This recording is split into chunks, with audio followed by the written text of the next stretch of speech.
से पहले एक बात और बता दूं कि भूल कर भी आप इसे एक डॉग पर बेस्ड मूवी मत समझ लेना। इसमें इतना कुछ खास है जो शब्दों से बयान नहीं किया जा सकता। तो चलिए बिना देरी किए शुरू करते हैं। आज की एक शख्स का घर दिखाया जाता है। उसके पास कई ब्रीड्स के डॉग्स और पपीज होते हैं जिनकी ब्रीडिंग करके वो लोगों को बेचा करता था। एक रात उसके घर से किटन नाम की एक पपी भाग जाती है जो बाहर आकर कभी लोगों द्वारा फेंका गया तो कभी रास्ते में पड़ा हुआ खाना खाने लगती है। रास्ते में अलग अलग जगहों से होते हुए वो कुछ दिनों में चेन्नई पहुंच जाती है। चेन्नई में हमें दिखाया जाता है इस कहानी का दूसरा मुख्य किरदार धर्मा, जिसका रोल किया है ऋषभ शेट्टी ने। दूसरा किरदार मैंने इसलिए बोला क्योंकि पहला मुख्य किरदार मैं इस पपी को ही मानता हूँ। खैर, धर्मा की जिंदगी में बस कुछ गिने चुने रोजमर्रा के काम थे। सिगरेट पीना, इडली खाना, फैक्ट्री जाना और वापस बियर पीकर सो जाना। कभी किसी से कोई मतलब नहीं, न ही बोलना चालना।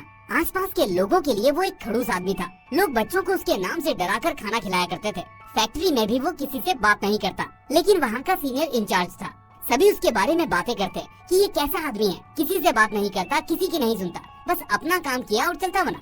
इस बीच जब वो एक दिन अपनी फैक्ट्री जाता है तो रास्ते में उससे एक इंसान लिफ्ट मांगता है, लेकिन वो उसको भाव नहीं देता। उधर फैक्ट्री में उसे पता चलता है कि मैनेजर ने उसके पास एक नए आदमी को भेजा है जिसे काम सिखाना है। धर्मा देखता है कि ये तो वही लड़का है जो सुबह लिफ्ट मांग रहा था। वो लड़का भी धर्मा को पहचान जाता है, लेकिन खड़ूस धर्मा उससे कहता है कि पहले टाइम पर आना सीखो, फिर काम भी सीख जाओगे। लंच के वक्त वो लड़का और लोगों से पूछता है कि ये आदमी अगर ऐसा करेगा तो मैं काम कैसे सीखूंगा, जबकि यहाँ सभी इसको बेस्ट एम्प्लॉय बताते हैं। तभी पास बैठा चंद्रन नाम का आदमी उससे कहता है कि काहे का बेस्ट एम्प्लॉय, घर बार है नहीं, अकेला है, कभी किसी से बात नहीं करता। इतना समय मेरे पास होता तो मैं भी यहाँ का बेस्ट एम्प्लॉय होता। अब उसी शाम को जब धर्मा वापस घर आता है तो पड़ोसी के चाचा उससे कहते हैं कि हमारी कॉलोनी के ग्राउंड में दूसरी कॉलोनी के आदमी आकर रोज शोरगुल करते हैं। आज तो उनका डीजे भी लगने वाला है, चलो हमारे साथ। उनकी बैंड बजाते हैं। धर्मा कोई जवाब नहीं देता और अनसुनी करके अंदर चला जाता है। अब उसी रात वही लोग पार्क में आकर डीजे लगाकर शोर करने लगते हैं, जिसकी वजह से धर्मा भी नहीं सो पाता। वो फौरन वहाँ जाता है और सब कुछ तोड़ फोड़ करके उनकी पार्टी को बंद करवा देता है। उसी पार्टी में उस वक्त एक कोने में वो पपी भी मौजूद होती है जो अभी तक पटाखों के शोरगुल की वजह से काफी डरी हुई थी, लेकिन धर्मा के एक्शन के बाद उसको सुकून मिलता है और वो धर्मा को देखकर उसके पीछे पीछे चल देती है। धर्मा सुबह उठकर अपनी एक इडली को बाहर फेंक देता है, जिसको ये पपी देख लेती है और खा लेती है। धीरे धीरे इसी तरह वो पपी धर्मा की फेंकी गई इडली को खाकर अपना गुजारा करती है और उसके घर के आसपास ही रहती है। धर्मा इस चीज को नोटिस करता है कि वो पपी उसके आसपास रहती है और उसके आगे पीछे घूमती है। वो जहाँ भी जाता है उसके पीछे पीछे आ जाती है। यहाँ कहानी थोड़ा फ्लैशबैक में जाती है, जहाँ हमें पता चलता है कि जब धर्मा छोटा था तो उसके माता पिता और उसकी छोटी बहन एक कार एक्सीडेंट में मारे गए। हम देख पाते हैं कि उसके पिता सड़क पर एक कुत्ते की जान बचाने की वजह से अपनी कार से कंट्रोल खो बैठते हैं, जिससे उनका एक्सीडेंट हो जाता है। खैर, अब एक दिन जब धर्मा उस पपी से पीछा छुड़ाने की कोशिश करता है, तभी कॉलोनी का एक लड़का अपनी बाइक से उससे टकरा जाता है। ये देखकर सभी उस लड़के को देखने पहुंचते हैं कि वहाँ उसे चोट तो नहीं लगी, लेकिन उस पपी को कोई नहीं देखता जो दर्द से करा रही थी। धर्मा भी ये देख लेता है, लेकिन वो अंदर जाकर अपनी सिगरेट निकालता है और चार्ली चैपलिन का शो देखने लगता है जो उसे बेहद पसंद था। कॉलोनी वाले इकट्ठा होकर पपी के बारे में उल्टा सीधा बोलने लगते हैं कि इसकी वजह से उस लड़के को चोट आई, इससे अच्छा होता कि ये मर जाती। एक औरत कहती है कि कॉलोनी में जब कुत्ते अलाउड नहीं है तो आखिर ये यहाँ क्या कर रही है। म्युनिसिपालिटी वालों को फोन करो कि वो उसको यहाँ से लेकर जाए, वरना ये यही मरी पड़ी रहेगी। घर के अंदर बैठा धर्मा जानता था कि वो पपी इसलिए बाइक से टकराई क्योंकि वो उसका पीछा कर रही थी। लोगों के ताने सुनकर उसका दिमाग ठनक जाता है और वो अपने घर से एक सूटकेस को अपनी बाइक में फंसाकर पपी को उसमें रखकर हॉस्पिटल के लिए निकल पड़ता है। पूरी कॉलोनी ये देखकर हैरान रह जाती है कि जो आदमी कभी किसी बंदे की मदद नहीं करता था, वो आज एक छोटे से कुत्ते के लिए अपनी बाइक से उसे डॉक्टर के पास ले जा रहा है। डॉक्टर अश्विन उस पपी की पट्टी करता है और कहता है कि मैंने इसे 1 हफ्ते की दवा दे दी है, ये ठीक हो जाएगी, आप इसे घर ले जा सकते हैं। इस पर धर्मा उससे कहता है कि डॉक्टर साहब, ये मेरी पपी नहीं है, मुझे तो ये रास्ते में मिली थी, इसको चोट लगी तो मैंने सोचा इसका इलाज करा दूं, मैं इसको अपने घर नहीं ले जा सकता, आप इसके मालिक को ढूंढिए और उसको दे दीजिए। डॉक्टर कहता है कि अभी कुछ दिनों तक तुम इसको अपने पास रखो, मैं कोई जुगाड़ लगाता हूँ। इसलिए मजबूरन धर्मा को वो अपने साथ लानी पड़ती है, लेकिन कॉलोनी में कुत्ते अलाउ नहीं होते, इसलिए वो छुपते छुपाते उसे अपने घर लेकर आता है। अब ये पपी धर्मा का जीना हराम कर देती है। कभी उसके बेड पर पोटी कर लेती है तो कभी सोफे को फाड़ देती है, कभी कुछ तो कभी कुछ। उसकी ये शरारतें देखकर आसपास के बच्चों को पता चल जाता है कि खड़ूस अंकल के घर पर एक पपी है। धीरे धीरे ये बात कॉलोनी में सभी को पता चल जाती है और सभी उससे लड़ने के लिए आ जाते हैं। पहले तो वो सभी की सुनता रहता है, लेकिन जैसे ही कुछ लोग उसके परिवार के बारे में बोलने लगते हैं तो उसका दिमाग घूम जाता है।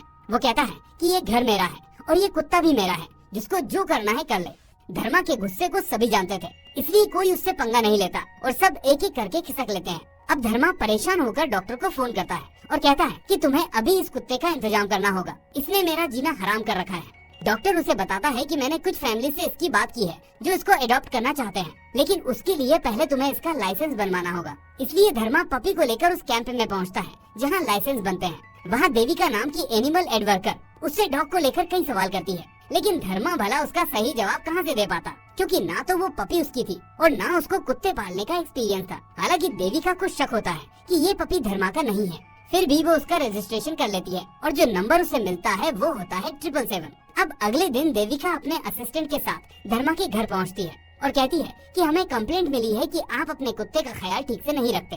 दरअसल देविका ने खुद ही वो कंप्लेंट की थी और फिर इन्वेस्टिगेशन के लिए धर्मा के पास आई थी। उसके घर आकर वो देखती है कि घर में काफी गंदगी है, जगह जगह सिगरेट पड़ी है, कूड़ा कचरा पड़ा है और सामान फैला हुआ है। वो धर्मा से कहती है कि इस तरह तुम्हारी पपी ठीक से नहीं रह पाएगी और बातों ही बातों में वो एक ट्रांसमीटर उस पपी के पट्टे में फंसा देती है। उसके बाद वो धर्मा को वार्निंग देती है कि कुछ दिनों में अगर तुमने अपना रहन सहन ठीक नहीं किया तो मैं तुम्हारी कंप्लेंट करूंगी और तुम्हें जानवरों को सताने के जुर्म में जेल भिजवा दूंगी। उसके जाने के बाद धर्मा गुस्से में डॉक्टर को फोन करता है और कहता है कि अगर तुमने 2 दिन के अंदर इस कुत्ते का इंतजाम नहीं किया तो मैं इसको तुम्हारे घर छोड़ाऊंगा। उसी वक्त एक आदमी उसके कलीग चंद्रन के घर आता है। दरअसल चंद्रन और धर्मा पड़ोसी थे। वो आदमी चंद्रन को धमकाने लगता है कि जल्दी से मेरे पैसे दो वरना आज सभी के सामने तुम्हारी बेइज्जती करूंगा। चंद्रन उससे कहता है कि मैं जल्दी ही तुम्हारे पैसे चुका दूंगा, इसलिए ऐसा कुछ मत करो। ठीक उसी वक्त इस शोर को सुनकर वो पपी भी वहाँ आ जाती है और जोर जोर से भौंकने लगती है। उसकी आवाज सुनकर पहले से गुस्से में बैठे धर्मा को और गुस्सा आ जाता है और वो पपी की तरफ जाकर उसे वहाँ से हटने के लिए इशारा करता है। चंद्रन से जो आदमी लड़ रहा था वो धर्मा को जानता था। उसे लगता है कि धर्मा उससे वहाँ से जाने के लिए कह रहा है, इसलिए वो डर की वजह से वहाँ से चला जाता है। चंद्रन मन ही मन सोचता है कि आखिर धर्मा ने आज उसकी मदद कैसे कर दी, लेकिन इतनी देर में पपी के वापस न जाने की वजह से धर्मा उसकी तरफ गुस्से में आगे बढ़ता है और चक्कर खाकर गिर पड़ता है। वो पपी उसके पास आती है और उसको अपने पंजों से उठाने लगती है। बेहोश धर्मा अपने शरीर को मूव नहीं कर पाता और इतने में चंद्रन उसके पास आता है और उसे फौरन हॉस्पिटल ले जाता है। हॉस्पिटल जाते वक्त पपी एम्बुलेंस का पीछा करती है और हॉस्पिटल तक पहुंच जाती है। उधर डॉक्टर धर्मा को बताते हैं कि तुम्हें सिगरेट छोड़ देनी चाहिए क्योंकि इसी वजह से तुम्हें पैनिक अटैक आया था। इतनी देर में वहाँ वो पपी आ जाती है जो अंदर धर्मा को देखकर जोर जोर से भौंकने लगती है। धर्मा को लगता है कि कोई उसे यहाँ लेकर आया होगा, लेकिन तभी मेडिकल स्टाफ का एक आदमी बताता है कि ये एम्बुलेंस के पीछे भागती हुई आई है। ये सुनकर धर्मा के होश उड़ जाते हैं। जो आदमी अपने अंदर की फीलिंग्स को भूल चुका था, प्यार को भूल चुका था, एक तरह से जिंदगी जीना भी भूल चुका था, अचानक से उसका मन उस पपी के इस काम से पिघल जाता है और वो उसे घर ले आता है। अगले दिन वो उसका नाम सोचता है तो उसे अपने पसंदीदा शो चार्ली चैपलिन की याद आती है, इसलिए वो उसका नाम चार्ली रख देता है। धर्मा देखता है कि जब भी चार्ली टीवी पर आइसक्रीम को देखती है तो बहुत खुश होती है, इसलिए वो उसके लिए आइसक्रीम लेकर आता है। लेकिन जैसे ही वो घर आता है तो इतने में डॉक्टर अश्विन वहाँ एक फैमिली को लेकर आता है जो चार्ली को अडॉप्ट करना चाहते थे। बच्चों को चार्ली बेहद पसंद आती है और वो उसे अपने साथ ले जाने के लिए तैयार हो जाते हैं। पर चार्ली और धर्मा का मन तो बिल्कुल अलग था। दोनों के मन में एक दूसरे को छोड़कर जाने का दुख था। धर्मा ने तो अभी अभी अपनी जिंदगी मानो फिर से शुरू की थी, लेकिन किस्मत को कुछ और ही मंजूर था। चार्ली अब जा चुकी थी और वो आइसक्रीम भी वहीं पिघल चुकी थी। अगले दिन से धर्मा का मन बेचैन रहने लगता है। वो फैक्ट्री में भी लोगों से लड़ने लगा और काम भी खराब करने लगा। एक तरह से वो पूरी तरह मेंटली डिस्टर्ब हो चुका था। पर अगले दिन उसके पास अश्विन का कॉल आता है। वो उसे कहता है कि शायद तुमने चार्ली को वैक्सीनेशन नहीं दिलवाया है, उसने उस आदमी के घर की हालत खराब कर रखी है और इसलिए उसकी कंप्लेंट भी आ रही है। तुम फौरन वहाँ जाओ और उसका वैक्सीनेशन करवा के वहीं छोड़ाना। धर्मा उस आदमी के घर पहुँचता है जहाँ चार्ली ने उस घर की बैंड बजा रखी थी। वो देखकर उसे काफी हंसी आती है और इस बीच वो फैमिली धर्मा से चार्ली को वापस ले जाने के लिए कहती है। वो कहते हैं कि हमें ये डॉग नहीं चाहिए, आप इसको अभी इसी वक्त ले जाओ। अब धर्मा और चार्ली की खुशी का ठिकाना नहीं रहता और वो उसको अपने घर वापस ले आता है। पड़ोस में रहने वाली आदि नाम की छोटी लड़की चार्ली को वापस देकर बहुत खुश होती है। धर्मा का स्वभाव नरम हो जाने की वजह से आदि धर्मा के पास आकर चार्ली को रोज खिलाने लगती है। इस बीच एक दिन धर्मा जब घर वापस आकर चार्ली को बुलाने लगता है तो वो अपनी जगह से नहीं हिलती। धर्मा ये देखकर हैरान हो जाता है कि आखिर वो आज उसके पास क्यों नहीं आई। पास जाकर वो देखता है कि चार्ली की तबीयत ठीक नहीं है, इसलिए वो उसे डॉक्टर के पास ले जाता है। और दोस्तों, यहाँ से मूवी जो ट्विस्ट लेने वाली है वही इस मूवी की असली ताकत है। तो डॉक्टर चार्ली को देखता है और कहता है कि इसे तो कैंसर है। ये सुनकर धर्मा के होश उड़ जाते हैं। उसे लगता है कि इस दुनिया में वो सबसे बदकिस्मत इंसान है, क्योंकि वो जिसको भी चाहता था वो उससे दूर चला जाता था। पहले उसके माता पिता और अब चार्ली। वो खुद को कोसने लगता है कि अगर वो उसकी जिंदगी में नहीं आता तो शायद आज उसकी जिंदगी पर कोई आंच नहीं आती। अश्विन उसको समझाता है कि इसका कोई इलाज नहीं है, तुम्हें इसके साथ ज्यादा से ज्यादा वक्त बिताना चाहिए, क्योंकि इसके पास अब सिर्फ कुछ ही महीनों का वक्त है। धर्मा पूछता है कि आखिर इसको ये कैंसर किस चीज से हुआ होगा, क्योंकि उसने उसका पूरा ख्याल रखा है। अश्विन कहता है कि कुछ डॉग सेलर्स पैसे कमाने के लिए एक ही परिवार के 2 डॉग्स के बीच ब्रीडिंग करवाते हैं, ताकि उनके बच्चों को बेचकर पैसे कमा सके। लेकिन ऐसे में उन बच्चों की जिंदगी में ऐसी बीमारियां आ जाती हैं जिनको ठीक नहीं किया जा सकता। और चार्ली को देखकर भी ऐसा ही लगता है कि इसके ब्रीडर ने भी इसको ऐसे ही एक परिवार से जन्म दिलवाया है। टूटा हुआ धर्मा अपनी चार्ली को लेकर वापस बाइक से घर आ जाता है और अपनी जिंदगी के बारे में सोचने लगता है। तभी टीवी पर अचानक एक एडवर्टीजमेंट आता है जिसमें स्नोफॉल दिखाया जाता है और चार्ली उसे देखकर काफी खुश हो रही थी। ये देखकर धर्मा को अचानक से कुछ सूझता है और वो फैसला करता है कि चार्ली को स्नोफॉल वाली जगह लेकर जाएगा, जहाँ वो पूरे मन से उस बर्फ का मजा ले सके। वो जानता था कि चार्ली को बर्फ बेहद पसंद है, इसलिए वो उसके मरने से पहले उसे बर्फ में घुमाना चाहता था। लेकिन उसके लिए उसे जाना था नॉर्थ इंडिया की तरफ। इसलिए वो अगले दिन अपना और चार्ली का बैग लगा लेता है और जाने के लिए तैयार हो जाता है। आदि ये देखकर काफी रोती है और भारी मन से उसको अलविदा कहती है। घर से निकलकर धर्मा पहले उस शॉप पर गया जहाँ से वो इडली खरीदता था। वहाँ वो बूढ़े अंकल के लिए एक नई छड़ी लेकर गया था, जिनके पैरों में तकलीफ रहती थी। पर वो देखता है कि उस अंकल को उनके बेटे ने एक नई छड़ी भेजी है और वो बेहद खुश है। इसलिए वो अपनी छड़ी छिपा लेता है और वहाँ से चला जाता है। सफर की शुरुआत से ही उसे डर लगने लगता है कि चार्ली के पास बहुत ही कम वक्त है, तो क्या वो उसका सपना पूरा कर पाएगा?